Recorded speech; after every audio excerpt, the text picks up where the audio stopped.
विष्णु के श्री कृष्ण अवतार को एक नटखट बालक के रूप में तो हम सभी जानते हैं और ये भी जानते हैं कि उन्होंने अधर्मी और पापी कंस का वध कर इस संसार को उसके अत्याचारों से मुक्ति दिलाई थी। श्री कृष्ण ने अपने बाल्यकाल से ही अनेकों राक्षसों एवं अधर्मियों का वध किया था। उन्हीं में से एक है काल यवन।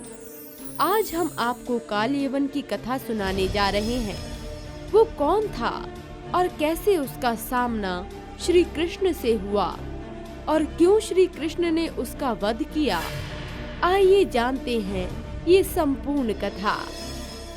प्रिय भक्तों, ऐसी ही धार्मिक व रोचक पौराणिक कथाओं के लिए हमारे चैनल को सब्सक्राइब करें और साथ ही साथ बेल आइकन को भी प्रेस करें, जिससे हमारी वीडियोस आप तक पहुंचती रहे।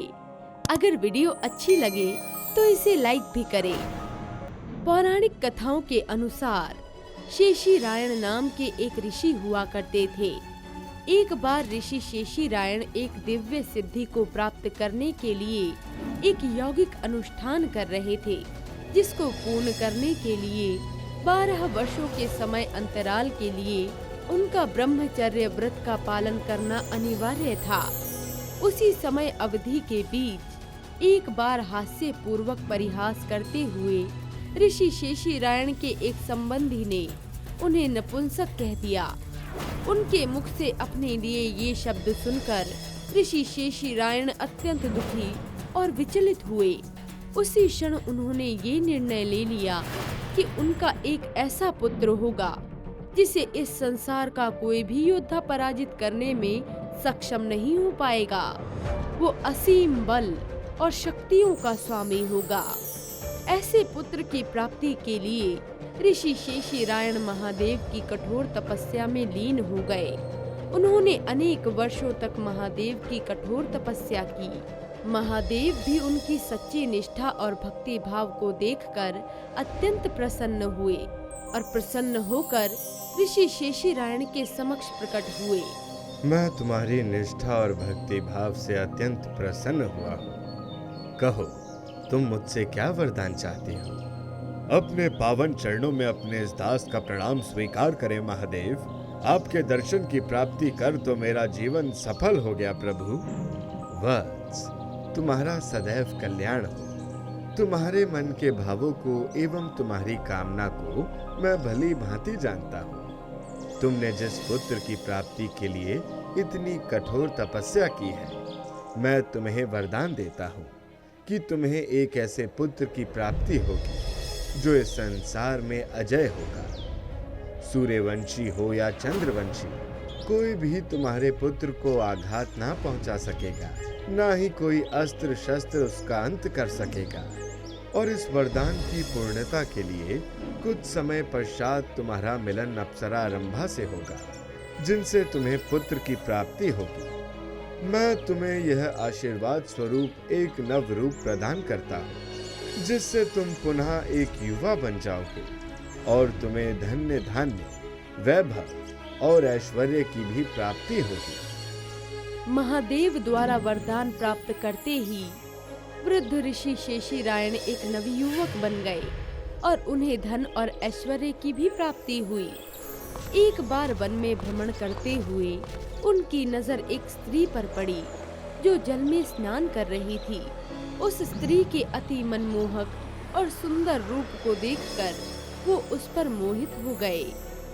हे देवी, आप कौन हैं? आपके इस मनमोहक रूप को देखकर तो मुझे आपसे प्रेम हो गया। कृपया कर बताइए कि आप कौन हैं? हे युवक, मैं स्वर्गलोक की अप्सरा रंभा हूँ। जिस प्रकार आप मेरे रूप को देखकर मुझ पर मोहित हो गए हैं, उसी प्रकार मैं भी आपके इस तेजोमय रूप को देखकर आप पर मोहित हो गई हूँ। देवी, मैं आपसे विवाह करने को इच्छुक हूँ। क्या आप मुझसे विवाह करेंगी? मैं भी आपसे विवाह करने को तत्पर हूँ।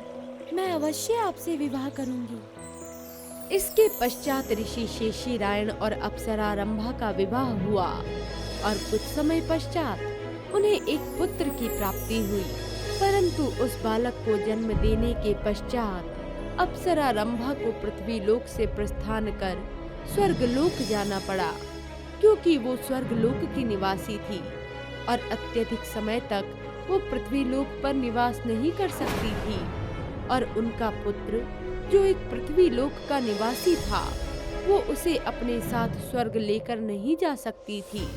इसीलिए वो अपने पुत्र को अपने पति ऋषि शेषीरायण के पास छोड़कर स्वर्गलोक चली गई।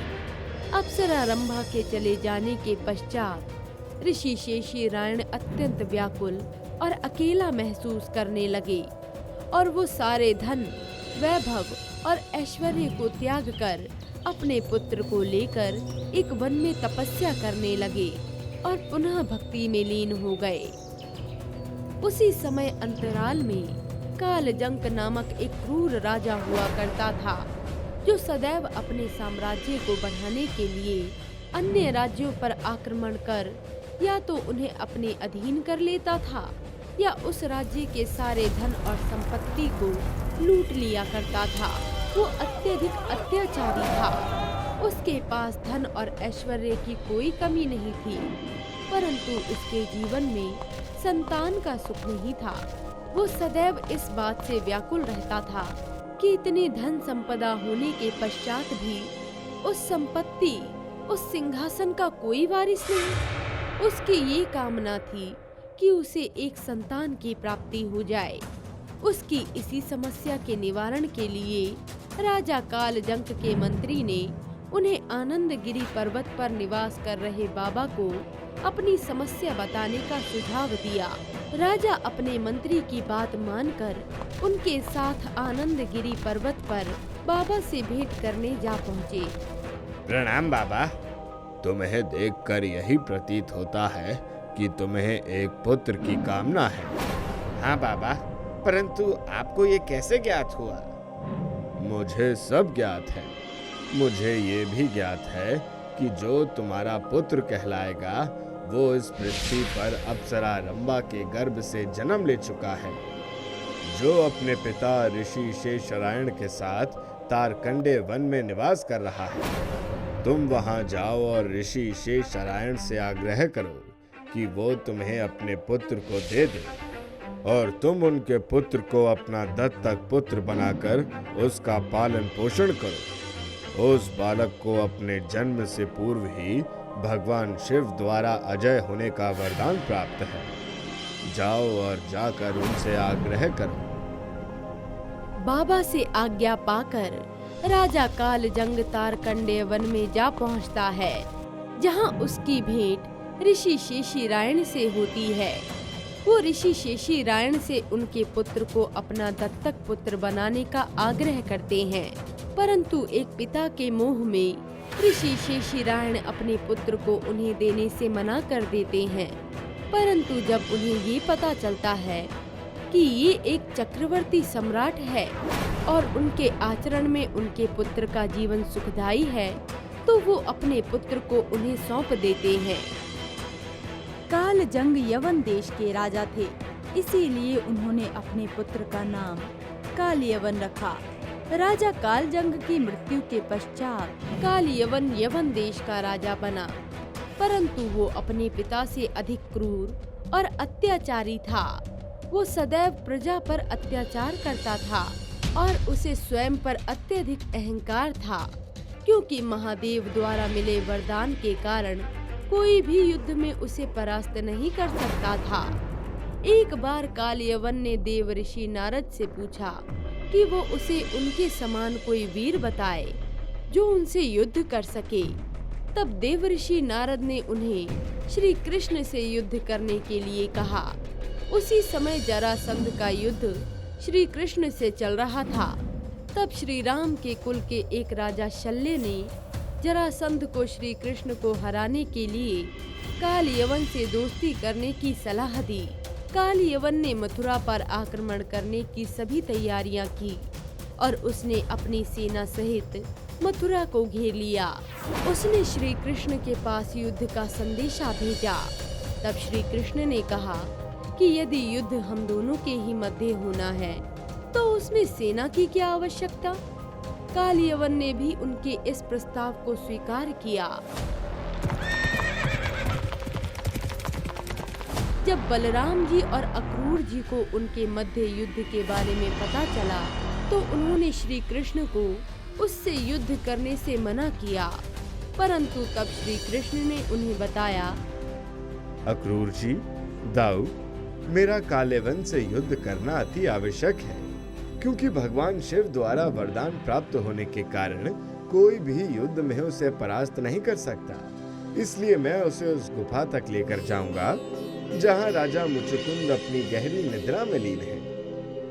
श्री कृष्ण कालयवन को राजा मुचुकुंद की गुफा में इसीलिए लेकर जाना चाहते थे क्योंकि एक बार राजा मुचुकुंद ने देवताओं की सहायता करने के लिए उनके साथ मिलकर दानवों से युद्ध किया था, जिस कारणवश सभी देवता युद्ध में दानवों से विजय प्राप्त करने में सफल हुए थे।